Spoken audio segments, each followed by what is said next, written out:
Delano, California, a mostly agricultural community, has the state's highest unemployment rate. It's visible downtown and at the Career Services Center. It's very hard looking for work in Delano. How many jobs do you think you've applied for in the last 3 or 4 months? Probably like about 20 to 25. I'm discouraged, I guess. Nestled in the hills 250 miles north is Lafayette, with California's lowest jobless rate, and a downtown seemingly a world away. So you've got a lot of stay-at-home soccer dads, people that can afford to stay home and not be part of the workforce. You have a lot of small businesses here that are individually owned, and a lot of home-based businesses as well.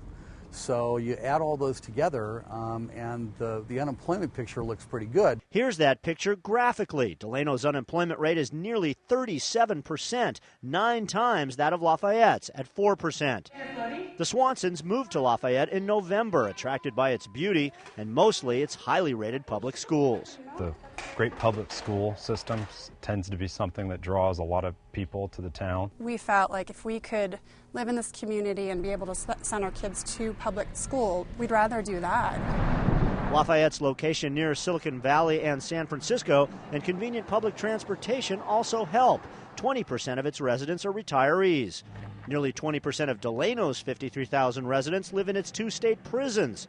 But most here are dependent on seasonal farm jobs. Historically, the family trade for real estate broker John Lara. His father helped Cesar Chavez organize farm workers. Since I was the oldest son, I had to help him carry the bags of beans and stuff that we used to, my sisters and my mom used to harvest. Now many of those jobs are done by machine. So little by little, all those workers that normally would have done that, and during their season, now they're being phased out. So cities like Delano, if they didn't prepare for that 20, 30 years ago, now they're feeling the effects of not preparing for industrial jobs, manufacturing jobs.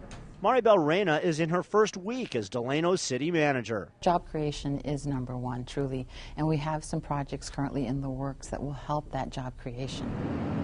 700 jobs could come from this planned commercial center anchored by a Walmart. 500 more are coming at this citrus packing plant. The city is really trying to take steps forward, yet with the economy and people being in such a mode of caution, it holds you back. Here in Delano, there are plenty of signs that the city continues to struggle to create jobs. There used to be 2 movie theaters in town. This is all that's left of the last one. But here in downtown Lafayette, the economy remains strong enough to support 65 restaurants in a town of just 24,000 people.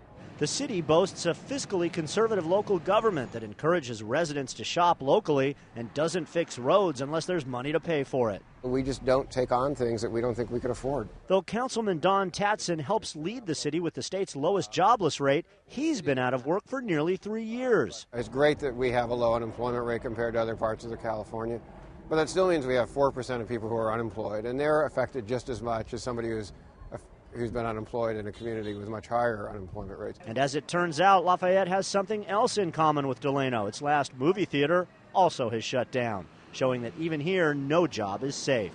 Casey Wian, CNN, Lafayette, California.